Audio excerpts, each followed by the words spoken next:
Okay, everyone, welcome to the 2024 DevSecOps trends that you need to know. My name is Veroljub Mihajlovic, and I am a senior director at product marketing here at Flowsome.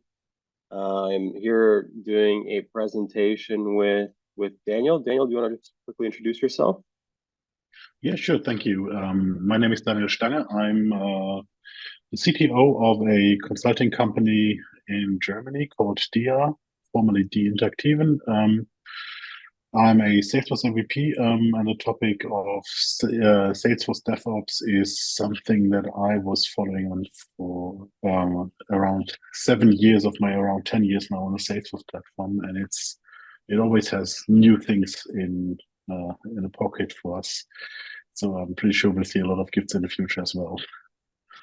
Awesome. So I'll lay out some ground rules. If you have any questions, comments, thoughts, or concerns, feel free to put that in the question window or throw it into the chat or raise your hand, and we will be doing our best to answer these questions as we go along. So without any further things, we'll send you a copy of the webinar after it's finished so you can share with any of your colleagues or other folks that might be interested. And we'll be releasing a little bit of a blog afterwards that you can see some of the trends related to what we're finding in the industry. So it's 2024, and what we are focused on here at Flowsome is delivering outcomes. And these are all the things that are top of mind of executives on how to lower the total cost of ownership, how to increase agility and respond to the different business environments.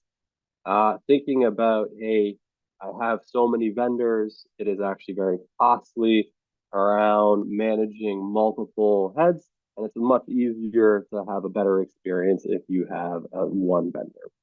And ultimately, driving towards IT, thinking about the improved customer experience and making sure that compliance is there. This is the key coming into the future. And where we wanted to start with the team is trying to talk about some of the low-code tools or the development tools that are currently available. And what we found in the industry is that traditional DevOps tools need help, especially when it comes to Salesforce and Salesforce development. Some of the key things that we're finding are things that, traditional DevSecOps tools or dev tools require maintenance and require customization to be able to work and apply within your ecosystems. And this is something Daniel has a lot of experience with. Daniel, do you mind just sharing a little bit about your experience and your journey towards transforming and moving towards DevOps in the low code or the Salesforce ecosystem? Yeah, sure. I mean, the first thing that we have to take into consideration is that Salesforce sends the message of clicks, not code, for quite a while now. And the big paradox of these things is if you send this message but don't have proper tooling for that at hand, you send people to the most simplistic DevOps or non-DevOps that you could have, and that is click straight in production to avoid any kind of application lifecycle management hassle. The things I've been working on, and you can see that's a big challenge for me, is to actually teach code style stuff to people who build in their everyday work in a no-code fashion, so that they can participate in the DevOps tooling that we typically see in projects. And I've been through most of that, starting with end-based deployments and Jenkins-driven stuff. We tried a number of tools. Eventually, our pipeline is now a variety of scripts and things that make it easy, operated by our version control vendor. Put yours in there as well. So whatever you use, Azure DevOps, GitHub, Bitbucket, GitLab, all of these offer quite a broad functionality and broad set of tooling, but it's all kind of built to move closer to the citizen developers. Fact is, all of this is not built for citizen developers, and that kind of education is one of the biggest points. And the other point is, if you start building these things, you have to keep these things together and under the hood, because you don't run, from my perspective, we don't run just one project, but we run several hundreds per year. So that means several hundred different pipelines in the end per year. And most of the projects go over years. So it is several hundreds of pipelines to monitor for quite a longer time. And this indeed is a challenge. And the biggest one is close the skill gap towards the citizen developers. And this leads us to the amount of business value versus the time to value. So really, this speaks to exactly what you were saying, where you can develop quite a bit of business value, but the issue is the fact that you have to constantly adapt, and it feels like you're spending more time doing development on your customized tooling as opposed to delivering business value to the end customer. How difficult coming back to your customers, telling them that you're spending having the rationalization in terms of maintaining the custom tooling? What kind of conversations are you having around that, Dan?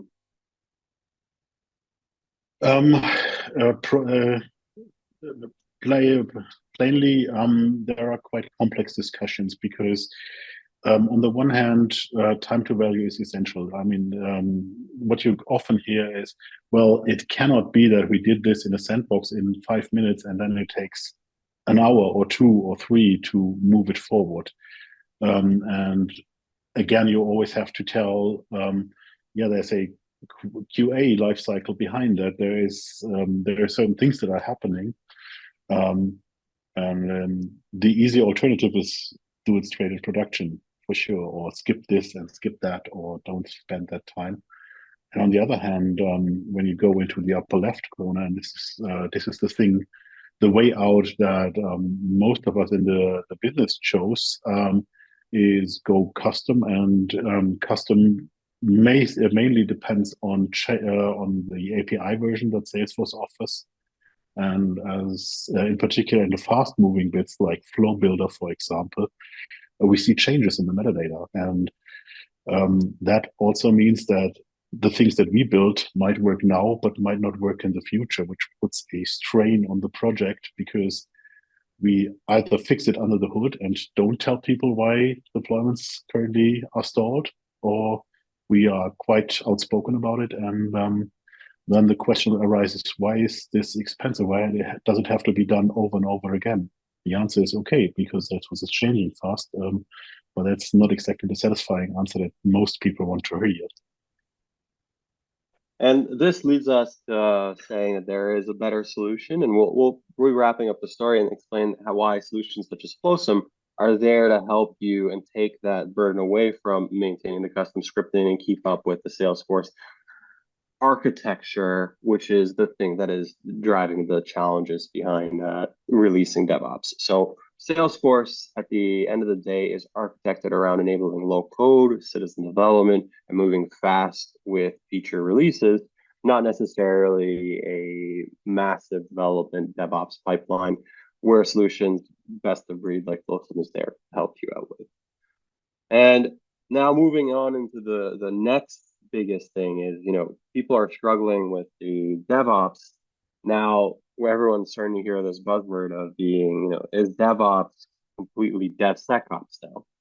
And some of the key trends that we're finding in terms of the DevOps adoption challenges or the DevSecOps is, maybe I'll ask Dan, is how long have you been hearing this buzz term DevSecOps floating around? Well, I must admit, I'm a bit ignorant because I have learned to ignore buzzwords a lot. And from my understanding, the security aspects within DevOps has always been there. So in a way, I'm saying I took real notice only for a few months ago. And also, on the other hand, it's a concern that I'm looking at quite a number of years now. The important bit is, and I'm not sure if everyone's pretty much aware of what that means is that Salesforce as a platform, indeed, straight from the beginning when you get it, is quite secure. And even if the baseline is public read for all objects at the beginning, which most people don't find secure, but the overall security architecture is pretty much safe. And it all boils down to the things that you do with that. And what you said is the benefit of the Salesforce platform is also one of the risks that we only focus on building fast and have no idea about the security impact of that, because every time we build something, we shoot holes into or potential holes into that security framework. That by itself is pretty much stable, but it is in our hands now. And from that perspective, I learned to cherish the SEC in DevSecOps, because I learned over time and over the past 2 years, say, to have a stronger emphasis on looking at how things are built and not the facts that things have been built, because that's the prototyping aspect of things. But after all, it comes to securely operating and running what you've built. From that standpoint, it has an increasing emphasis on my end. And I think everyone in the area also looks stronger on that side, just because we're beyond the point where Salesforce projects were like startup things where move fast and clean up later. We're now in the clean up later phase, and it becomes important, I think. And what do you say with when almost 2 out of 5 people in the ecosystem say that it's too expensive or time consuming to build security into the process? Yeah, that's an interesting bit. I mean, I'm based in Germany. And Germany has quite strict regulations in terms of data security and privacy with the GDPR. And GDPR has an ultimate penalty in terms of all things data and data loss and data corruption. Data security is also about data corruption. Keep that in mind. And if something destroys data or loses data, you can be fined to a certain amount, I think 4% of your annual revenue. And if you compare the cost of introducing a DevSecOps process. Oh, and then I'd like to point out the fact that you said annual revenue. Annual, like total revenue, not profit, total revenue. And for international corporations, it is the group revenue, it's the corporation revenue. It's not the local revenue in Germany, because they assume. I mean, the hammer in this thing is really really huge.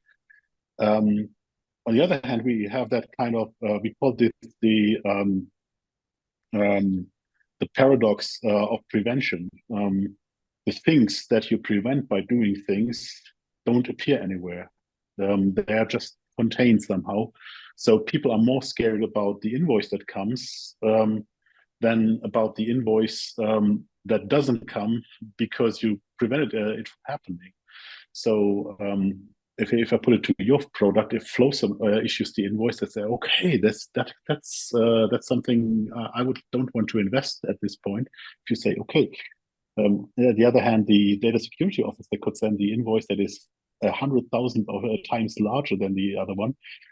People say, okay, now they didn't know, so no reason to fine us for something.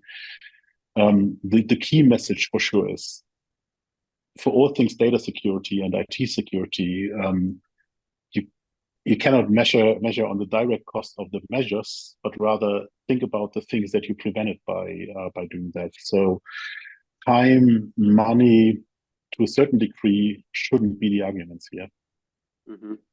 And what we find is that our customers go through a maturity process, especially when it comes around cybersecurity.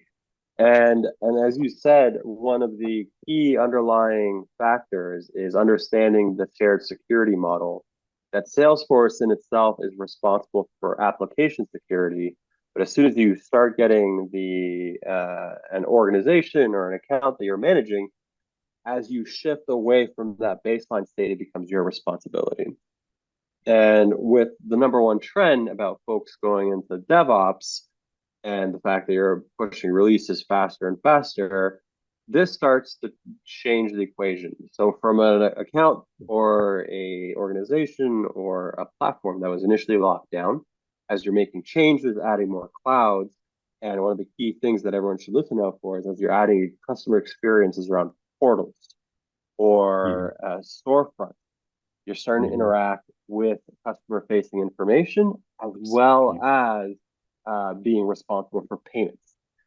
And this in itself is fine, but the fact that you now have many actors making changes across your entire organization, adding third-party tools, integrating APIs, having data hooks, changing data configuration, who has read-write access, you start to change your cybersecurity posture. And then we can talk about these, right? So there's DevOps transition, where everyone starts to become a super admin. We can talk about the security challenges of, hey, we want to implement a security policy, but perhaps the release or the pipeline that's in place, you can make the changes live, but the next release undoes all your changes. And then lastly, all of the compliance and regulatory efforts that you have to maintain to meet GDPR, right to be forgotten, for example, personally identifiable information, right, depending on the sector that you work in. And lastly, if you start to process payments, there's the SEC regulations here in the US, different types of regulations in the European Union and different places you do business. It all leads to the exposure and risk of a major event happening. And there's been quite a few examples of breaches. Earlier this year, Krebs on Security published an article around major security issues with forgotten misconfigurations on the customer portals. And typically, what we're seeing from our customers is that there is not yet a major breach, but the major event typically relies around or revolves around audits, compliance regulations, and auditors externally, and breaches not that happen to yourself, but a customer like yourself that causes organizations to think and go back into their model. Now, majority of customers have not necessarily included security as part of the DevSecOps, so they are going backwards a little bit. But Dan, I would like to know your perspective of where do people come to you from a breach perspective, and how difficult is it to then go back? Because you were mentioning before that the bill is a little bit bigger than implementing it right the first time. Oh, there's so many talking points here. I think the first message, allow me to say this first before I go to your question. We're not saying that introducing a DevSecOps process automatically reduces your governance standpoint, your security posture. It is not we're not telling you that you, by starting DevSecOps, get automatically to that event there. That's not what we're saying. What we're observing, and that's the more important thing, is by rolling out, the longer your project runs, and the longer and the more automated you can deploy changes, and that's the thing that people really set DevOps for in the beginning, to deploy faster, to deploy more reliably. That means you can bring more changes more easily into production. And this is where things get on the downward slope and lead to these events. Combined with business model maturity and customer maturity, project maturity, that you introduce things like customer portals, just as you said. But I wanted to emphasize that it doesn't mean that if you have a DevSecOps process, it automatically leads into catastrophe. No, that's not the case. What we're talking about should prevent these kind of catastrophes by adding the security bits into the DevOps process. And that is important, an important message. If you start out on not just with DevOps and deploying faster, but with DevSecOps straight away, you're on the upward slope, and we try to avoid going into that dip that we show there. Now, containing things and how to clean up is something that is terribly important if you didn't do the precautions in the beginning. Because the questions that will be asked in these kind of cases is, who had access to the kind of data, which amount of data, which data, why, and to which extent, and what should you do to limit the impact. And if you have no answers for that, the discussion will be a very tedious one. And then if you can't tell why data was accessible to be taken away and who could possibly have done this, that is a very problematic thing. And hacky things, and if you're not for doing this for payment processing, webhooks often look a bit fishy if you don't have a clear process that sanitizes what happens through the webhooks. That's a excellent example. The more terrible thing that also could happen in terms of data security pitfalls is gradually destroying data by automation, stacked on automation, bad understanding of transaction control and so on, so that you slowly corrupt your data.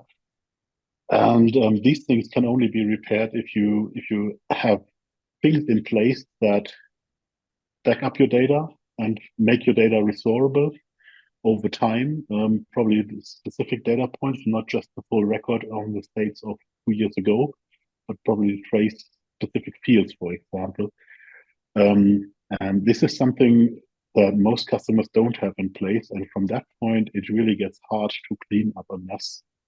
And I'm not just talking about other guys. It could also happen to me, and it could happen to you, that you build something that unintendedly destroys things that are in your customer org. If you're an admin with the company that lives in your org, and it's the enemy often sits already inside the gates, and most there are times then when the enemy of data security is yourself. And a DevSecOps process introduces quality gates that also limit the impact that you yourself can have on these things. So, looking back, things to contain things and to repair things that have been designed wrongly is a terribly hard thing to do. Often it's impossible. Mm-hmm. And you only can start by containing the impact of things. And that's exactly it. And that goes into our next topic around data security. Yeah, and what we wanted to touch upon here is, you mentioned some really good things in terms of breach. However, understanding fundamentally what the shared responsibility model with Salesforce means, and this has always existed. 55% of people say that they're very familiar. 40%, 45%, need a little bit of education in terms of getting to the point that they understand what that means when it comes to me as an architect or a platform owner. Starting off, really mentioning, Salesforce says that security and trust is your number one thing. However, Salesforce is responsible for application security. The data that resides in there is one of the things that's a little bit not as understood, especially on the business side, is that whose responsibility is data within a SaaS application.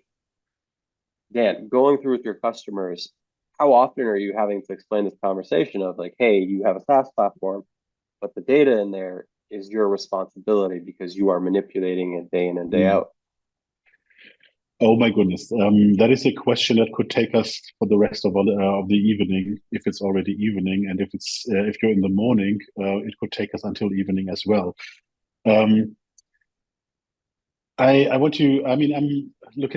on the positive side and say 55% saying they're very familiar. That is a good number. But the thing that the group that I'm worried about is the somewhat familiar group that maybe know that they have a responsibility, but actually don't know what that means. Let me go back to the point where you start having a community or a portal. And this basically means that you expose a public website. The public website still has the Salesforce login mechanisms, but under the hood, it's a JavaScript application that runs client-side. And the Krebs report that you cited basically uncovered or made public that there are data endpoints available in the browser to people who know their ways with JavaScript that basically could read everything that has public read or read-write access to the from the JavaScript console in the browser. And that is what people are not really familiar with when they say we're somewhat familiar. They say, okay, I drag and drop only the objects to the community front end and community builder. What they don't know is that there are endpoints for all the other public read write or public read objects as well. So anyone versed with JavaScript can read the other objects too, even though there is no layout, no page in the community layout. And this is basically an area that is very, very crucial to make your customers aware of. And I'm trying to educate people who build a new experience cloud site that they say, okay, we really treat this as something where we expose the most crucial business information that we have, which is our customers' personal data and probably even more high value goods to customers. And then we go piece by piece to identify what they really, really want to show. And the rest has to be blocked away because this is potentially public territory. And I'm trying to have these conversations to clear up to the 40% and probably parts of the 55%, what exactly is covered by Salesforce by default, what is covered by the settings that they can do in Salesforce, and what is their responsibility to lock away for good from what they show. So that these are really, really expensive conversations that you need to have. And it's not easy for people to understand what exactly the impact is of what you're doing. Mm-hmm. And all this information comes from the Flowsome state of data backup and recovery within Salesforce, where we interviewed technical evaluators, decision makers, and users. And one of the key things asked, if you experienced a major outage or a security breach in 2021, over half of people were not able to recover any data from that breach. How worrying is this from a compliance standpoint? And B, this is a big issue that happens when people's jobs are. That is a massive number. Just to as a clarification, I think that's what's interesting for the viewers as well. This is specific Salesforce users, or is it specifically Salesforce users? And it's 50. Wow, that's a huge number. And I'm a bit blown away by the And then this perspective, and then maybe you can explain this to everyone, is the data and how it's backed up manually. The tougher part is actually doing the restoration and making sure that the data is there when it's available. So I think that the wider issue is the misconception of manual backup versus automated backup and the ability to restore. The data might be there, but restoring it is a completely different animal. Yeah, I mean, there are different misconceptions in this area. The one is with buying SaaS software, you get backups automatically. That is true in a way, and it is dead wrong in another way. True in the way that Salesforce has the contractual duty to maintain operations, so they do backups and are ready. They have failover instances that cater for your orgs. They have redundancy. They have disaster recovery for what they do and what they sold you to do by offering a SaaS service. This does not mean that your data is automatically backed up by Salesforce, and if you need it, you just call and then get it back. That is not part of the contract. Indeed, there's a service that you can pay, and this is a very costly service, and it's not really. And if you didn't buy it up front, it is also very hard to get to that point. So this is not included. And then what you could do is weekly data exports. The notorious thing that you set up in the setup menu, select the objects, and then you get a download for CSV files every week. If they complete in time, if your org is large, that won't happen. And this is a kind of data extraction. It is not a backup. And the second thing is a backup, even if it's a backup, is only meaningful if there is a restore functionality for this data. And even if you have a backup and restore strategy, it is meaningless if you don't have fire drills where you actually practice disaster recovery, coming back from something, from some event. And the disaster recovery could theoretically happen each time you deploy something, and find out an hour later that there's a bad process, something that in QA that you didn't see, that is gradually destroying your data, and you want to roll back to a state probably in the morning before you started to deploy to contain the problem. This is the most likely case. It's not the kind of the guy with the black mask moving in and stealing all of your things and burning down the house. It is more like the smaller things where you say, okay, let's stop here and get back to the state we had an hour before we deployed. Is that possible? And that's something that you can ask yourself. Is that possible in your organization? For most of the market that I see, the answer is rather not. And then this comes into our next conversation, and exactly that you hit on this is I'm not sure if I wanted to know this number. As the perception, is okay, hey, here is the reality of what's happening. Most users, technical evaluators, decision makers think that they're backed up, but 44% of them have not actually done this. So that's almost three. It's a little bit less than 3 in 5. So it's about 2 in 6, 3 in 6. Well, it's, out of 7, 3 folks have not said that they've tested their backup solution in the last 6 months.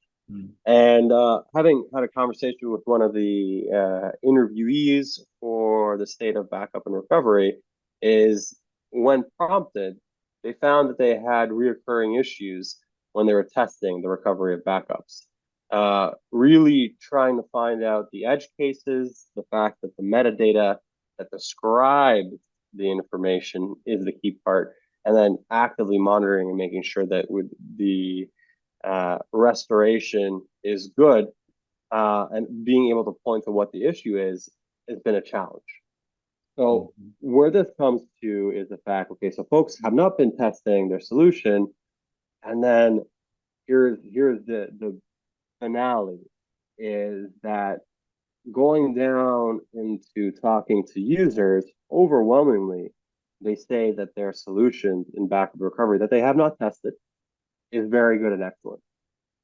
However, technical evaluators and decision makers in a similar boat are saying, we don't necessarily have a process to make sure that we're testing and doing disaster recovery.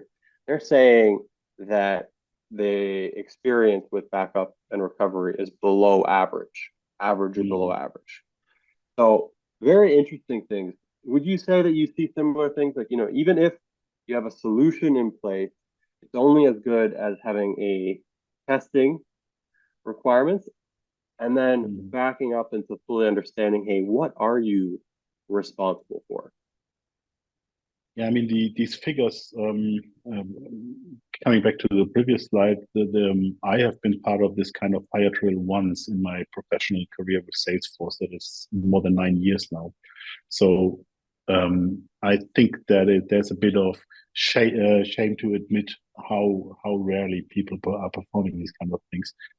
On the other hand, that this is testament to how good Salesforce performs and protects us from these kind of outages. Because for any web server that you run, being down for an hour or 2 or a day, or crashing here, crashing there, it is kind of, we can be really happy that we have left these things behind and have something that's very stable now. The bits in data backup for Salesforce is certainly that same as with DevOps processes, where not everything is exposed to the metadata APIs and not everything is covered, and some things have quirks. That is also true for some of the data objects in Salesforce, and it's not that easy to get data out. Get data out is easy.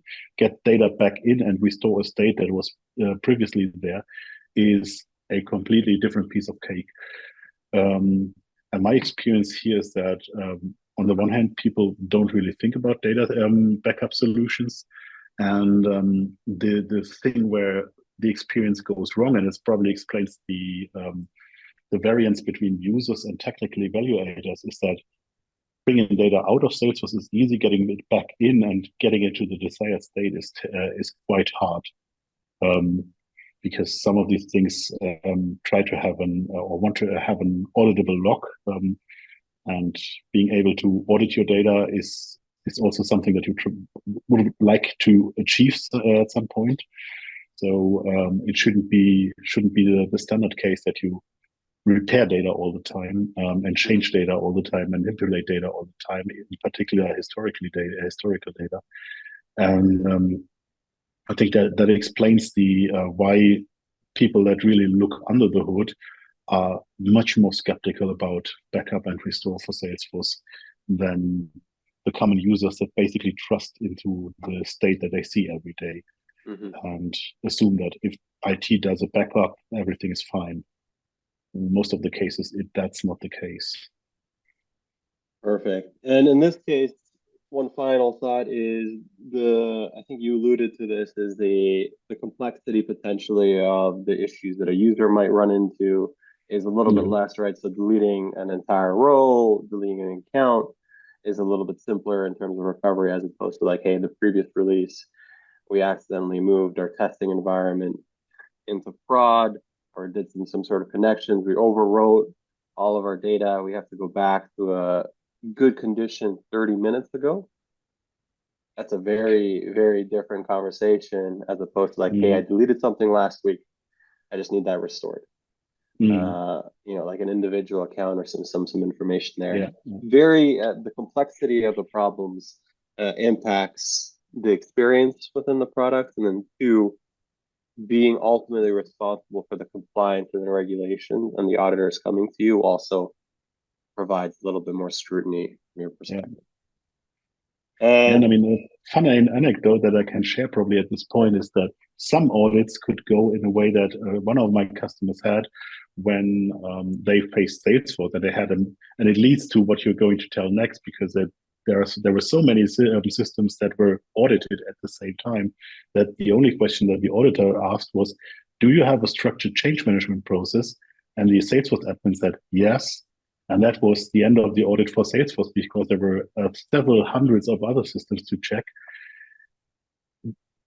Let's say this is not the ideal state. The 100 systems are not the ideal state. That an audit goes that easy is not the ideal state. That you slip out and kind of sneak out of the audit is not the ideal state.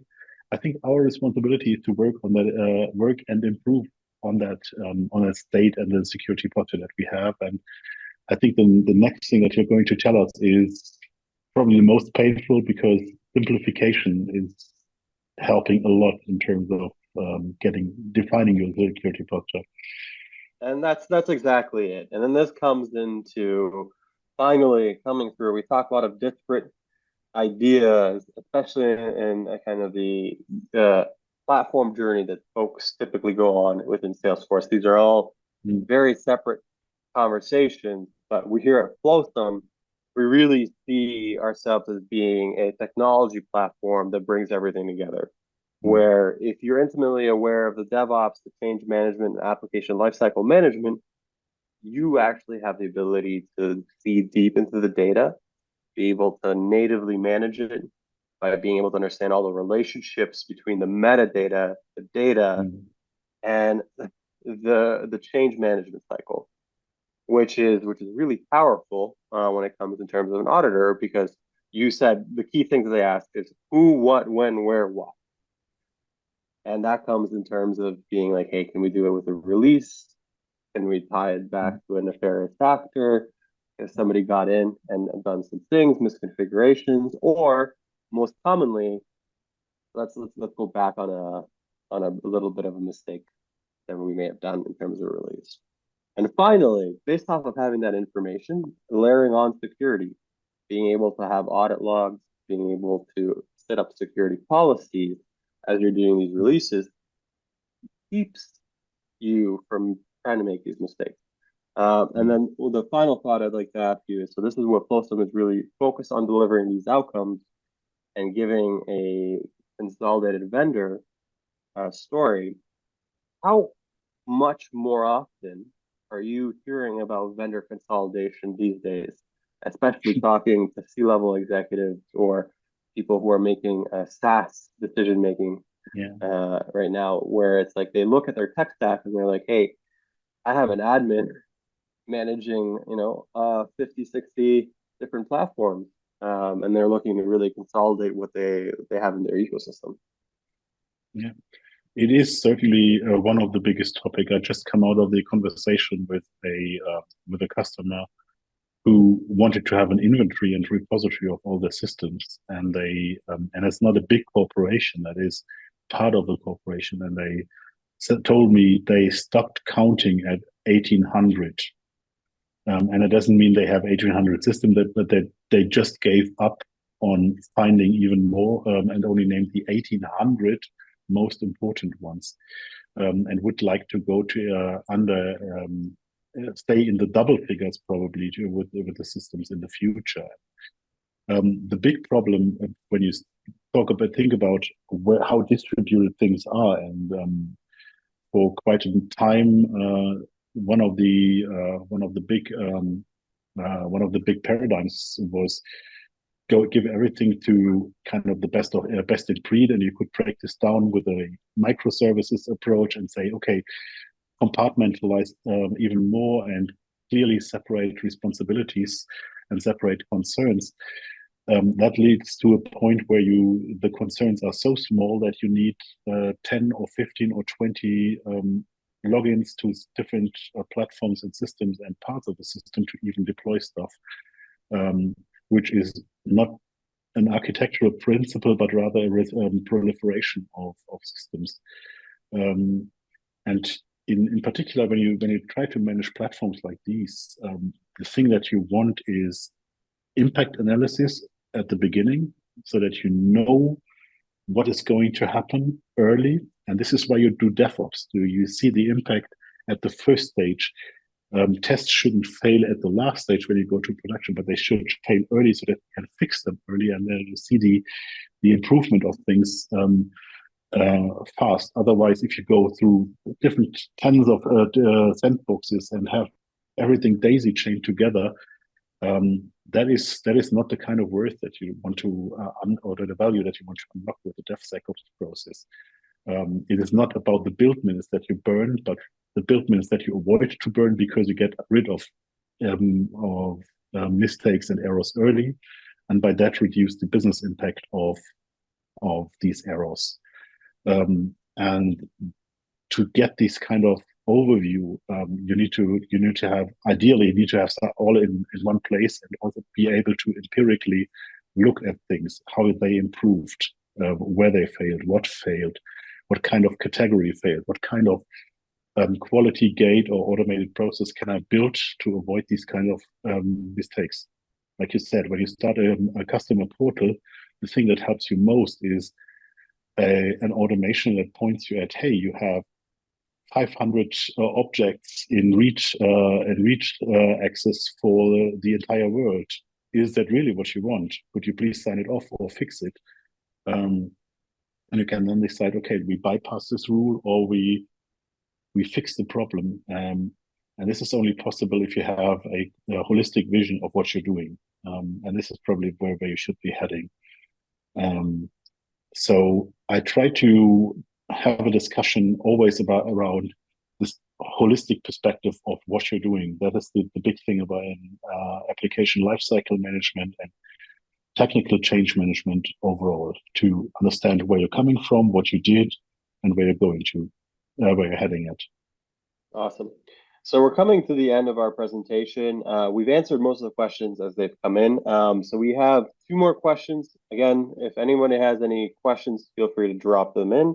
We will be sending the state of data backup and recovery report to everyone, as well as a recording of this. So we have two questions, and then one is a little bit more for me, and one is for you, Dan. So in terms of this is a really good one, actually. I just wanted to ask, somebody on the chat is saying that traditionally, isn't security for security? What is DevSecOps have to do with development? Hmm. The things that you do in uh, that is for me, right? Yeah. So absolutely. The yes, I mean the I can come from a very personal perspective, been there, done that. That's basically it. The problem that I tried to fix at the beginning was getting deployment right and solving the problem of missing things in deployments. You probably hear it's not even about dev and not about ops. It's more about reducing friction. And the shift from pure DevOps to DevSecOps is basically that people understand whenever you build something, you have this has an impact on your security posture. Security posture that might sound like a big thing, and you have these kind of security posture report of the defense ministry in the US, for example, that is really about big things, about nuclear war and so on. We're not talking about this kind of security posture. Security posture means how are you set up for the threats that that you could encounter in your everyday life with this org, with this service that you're managing. And I think it is only in the recent years that people in Salesforce understood that they actively have to tackle this because the kind of people that work with them might unintendedly shoot holes into their security posture, and it has become a more conscious thing to look at how changes that you make in the development changes your security posture, the sec things, the sec in that paradigm. And the ops is basically the way how you run this, how you automate this, how you provide environments, how you manage environments. So it all comes together. You want to automate, and that is the point where I came from as a youngster on the Salesforce platform, automate things, manage your environments. You want to move things and have a development lifecycle, and you want to maintain or improve your security posture all the time.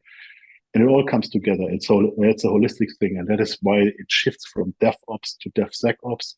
And we should never leave the sec out of DevOps, just because the things that we're managing is worth protecting it. We're managing personal data, customer data, our company's secrets in these orgs. We cannot leave security out. Yeah, and how I've seen it in the past, and the way that I best describe it is that security typically deals with organizational policies, the high Mm-hmm. level security posture across all applications. And most Mm-hmm. often, and then sorry guys for everyone who speaks a different language, they speak in plain English. They speak in business policy. They speak at the Mm-hmm. highest level. And where the developers and the security operations come together is when you have a platform where you can define your policies, and then a developer can define those policies as code, is where That the is a good friction one. goes away. Our biggest issue, having come from the development side, is the fact that the business doesn't understand intimately the day in and day out of DevOps, release Yeah. management, change management, and ultimately the platform you work on. Where it comes in and becomes a little bit easier is where you Mm-hmm. have the ability to meet in the middle of translating those plain English business policies into code, and then having a place where you can have a single pane of glass.